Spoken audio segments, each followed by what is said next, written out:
Hello everyone, we are from Group 10 and our presentation is on cyberbully, part of our business research method course under the guidance Dr. Nur Hafizah Ramli. Next, this is our team and the presenter. Introduction. Cyberbullying is physical and psychological harassment to the victim that can cause discomfort to the victim as a cyber user. The Malaysia Ministry of Health 2013 has explained that cyberbullying is any form of act that threatens, embarrasses, or scares someone throughout electronic mediums such as short messages, SMS, chat, email, social website, mobile phone, or internet game. Next, for the objective, to enhance awareness about the effect cyberbully to the student, to emphasize the importance of the mental health support to victim of the cyberbullying. The last one, to improve mental health program in school, offering resource for the student to manage depression, anxiety, and other psychological effect caused the cyberbullying.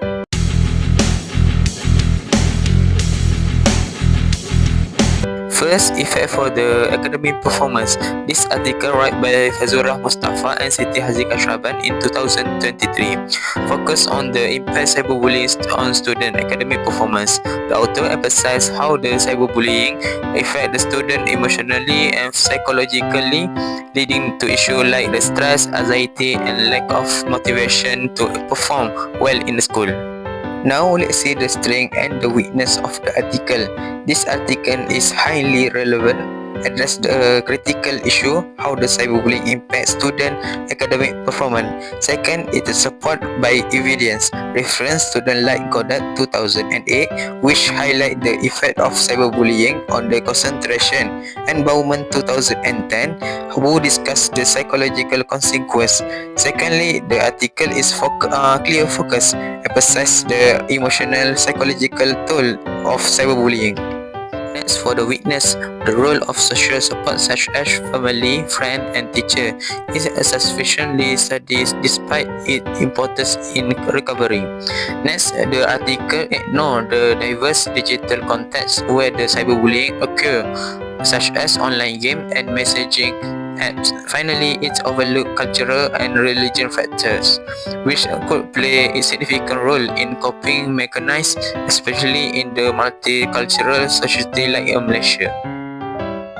Next, for the improvement, expand the sample, broader research involving students from the school, public university, and the private college would make the finding more present.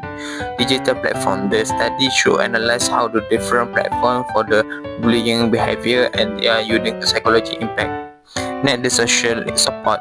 The study should explore how the family, friends, and the teacher can provide emotional and academic recovery for the victim. Positive social interaction could be a factor in the trauma. The last one is long-term effect. It's crucial to examine how the cyberbullying affect the academic performance over the including recovery period and strategic to rebuild confidence and focus. Strengthening the argument, use the data from the multiple institutions to offer a broader perspective, incorporate real-life case study or the testimonial from the affected student to make the finding relatable. Last one, to provide the actionable recommendation for the school, parents, and political maker to address cyberbullying effectively. We are going to dive into an article that explores the connection between cyberbullying and depression, focusing in strange weaknesses and area for improvement. First, let's talk about the strengths of the article. One of the key strengths is clarity and structure. The article is well organized with a clear introduction, body, and conclusion. This makes it easy to follow the argument, especially when tackle complex topics like cyberbullying and depression. For anyone unfamiliar with this issue, the logical will help to make the content digestible and approachable. The strong point is the use of statistical analysis. The article utilizes statistical tools like descriptive statistics and square tends to back up its finding. The quantitative approach then credibility, giving us more than just opinions and provide evidence that links cyberbullying with depression. When we look at data, it's easier to grasp how these two issues might be connected. Finally, the relevance of the article can't be ignored. Cyberbullying is a growing concern, especially among young people. Young people tak taken up to an urgent one that's ever more critical in the digital age. By addressing both cyberbullying and depression, it tackles two major mental health challenges that students and educators face today. And some of the weaknesses in the article is overgeneralization. The article claims that increased social media activity automatically increase the risk of cyberbullying. However, this is a broad statement. Not all social media users face cyberbullying. Many students engage with social media without explicit negative effect. The article could have provided a more big view by exploring different factors like the type of social media interaction or individual vulnerabilities that influence the risk of the cyberbullying. Next, we have the inadequate description of the depression symptom. The article provides a basic definition of depression but doesn't go into enough detail about the symptom. It's important to give a reader a fuller picture of what depression looks like. For example, mentioning specific signs like changes in appetite, difficulty concentrating, or suicidal thoughts. That will be helpful to all. This will give the article more depth and provide reader with a clearer understanding of depression. Another weakness is the potential bias and assumption. The author assumes that students can self-report their mental health accurately, but we know that stigma, lack of awareness, and fear of judgment can prevent students from sharing their true experience.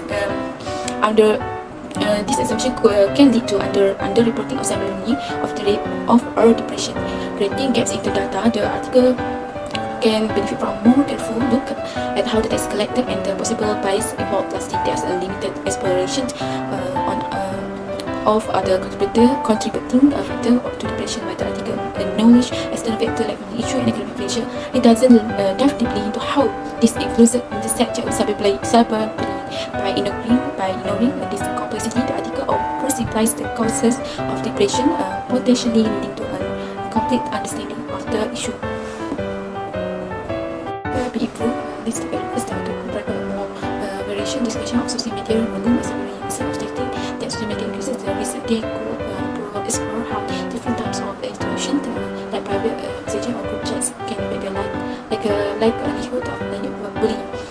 This will offer a more targeted perspective for different audiences. Second, the article should enhance the description of depression with symptoms referring to alternative sources like the DSM-5 will provide more clarity, including real-world examples or case studies.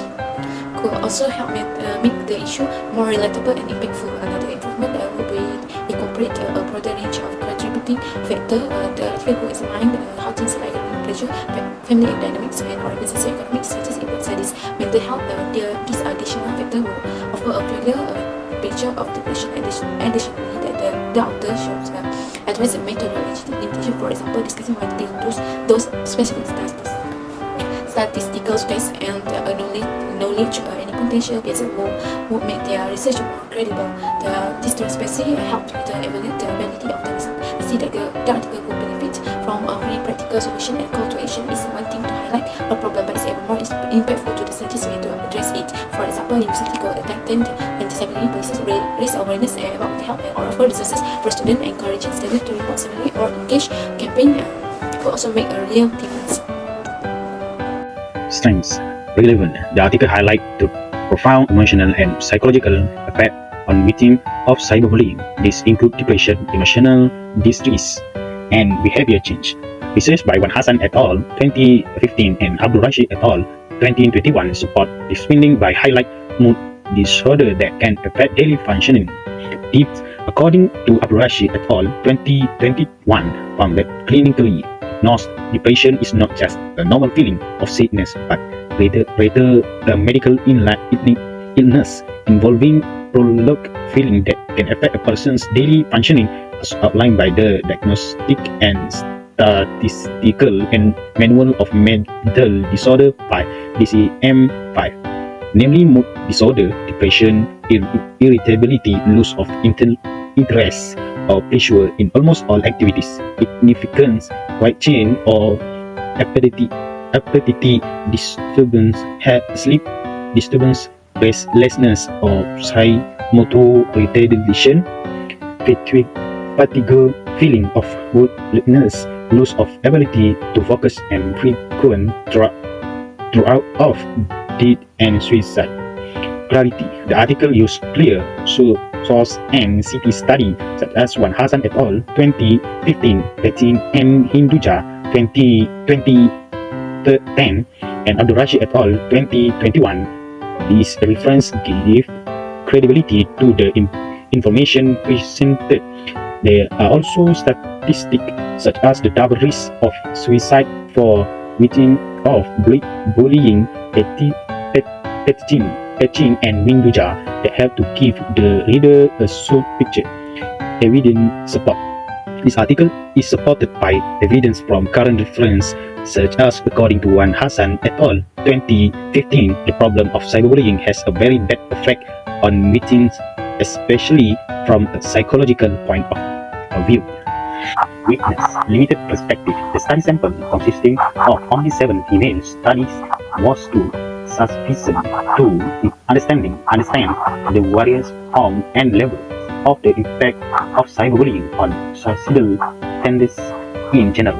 Fatim Alia 2022 said that the selected study sample consisted of 7 secondary school students aged 13 to 17 years who had experienced cyberbullying.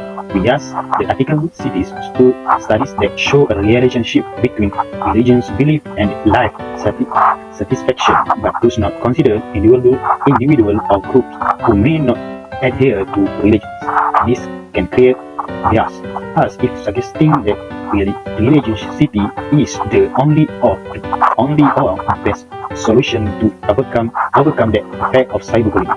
According to the result of a study by Amawidyati and Utami 2024-2025 at the Faculty of Psychology, Gajah Mada University, individuals with strong religion belief are reported to have higher life satisfaction. Assumption: the role of parents should accept that parents have the right to choose suitable pair or their children to avoid getting caught up in cyberbullying. Also, quote of one Shahrazad et al. 2013, adults are more easily influenced by peer than gaps. This article also does not address structural and economic factors that can affect victims of cyberbullying. For example, the stigma surrounding mental health issue in Malaysian society is not widely discussed in this article, which can be a barrier for victims to seek help. Suggestion for improvement: study expansions involving male student and individual from diverse culture, social and economic background to gain a more comprehensive perspective. Expanding the study location outside Penang to ensure more general and relevant funding. Overcome the limitation of the current sample consisting of only 7 secondary school students aged 13 to 17 would have been victim of cyberbullying. Government policy proposal proposed the drafting of a special act on cyberbullying that includes strict punishment for offender, protection for victims, and digital literacy education as a necessity species on public awareness of the importance of maintaining active when using the internet. Prevention and recovery strategies: conducting awareness campaign to educate the public about the dangers of cyberbullying, providing counseling support with victims to help them recover psychologically, using cybersecurity application to protect individuals from becoming victims of the cyberbullying. The next one is impact on self-esteem. The first one would be strength, which is strong correlation identified, showing that low self-esteem makes individuals more vulnerable to becoming victims. The second one is dual perspective. Victims often withdraw socially due to feelings of inadequacy, while bullies with high self-esteem may use cyberbullying as a power play. The third one would be connection to behavioral responses. By linking self-esteem to 2 specific forms of aggression reactive, which is impulsive response to provocation, and proactive, goal-oriented and deliberate. The analysis connects self-esteem issue to observable psychological behaviors. The last one will be broader implications. The impact of self-esteem is not limited to mental health, but extends to social and academic domains. The next one is weakness. The first one would be cultural limitations. The findings are specific to Malaysian students, and the dynamic of self-esteem and cyberbullying might differ in other cultures. Surface level analysis of confident victim. They mentioned that social media overuse can make even confident individuals vulnerable is important but lacks detailed analysis, which is how and why. The third one is no casual insights. The study establishes a correlation between self-esteem and cyberbullying but does not address whether low self-esteem leads to victimization or is a consequence of it. The last one would be limited solution. While the analysis identifies the role of self-esteem, it does not provide a concrete strategies or solution for addressing the issue. These are the improvements we can make based on self-esteem to reduce cyberbullying. The first one would be collaborative efforts. A unified approach involving parents, legislators, and educational institutions is essential to effectively reduce the impact of cyberbullying. Each stakeholder can contribute unique resources and perspectives to address the problem comprehensively. The second one would be digital literacy programs. Educating young people about responsible online behavior equips them to navigate digital spaces safely. The third one would be counseling services. Providing accessible and supportive counseling for victims can help them rebuild their self esteem and resilience. The last one is enhanced social media monitoring. Social media platforms must implement stricter monitoring systems to detect and prevent abusive behaviors. Cyberbullying harms students' mental health, academic, and well-being. Victims often experience anxiety, depression, and difficulty focus and lead to lower academic performance. The need for mental health support, prevention program, and digital literacy initiative, such as support from parents, teachers, and counselors, is essential for recovery. And addressing cyberbullying requires collaboration between social media platforms, parents, educators, and lawmakers to protect student well-being.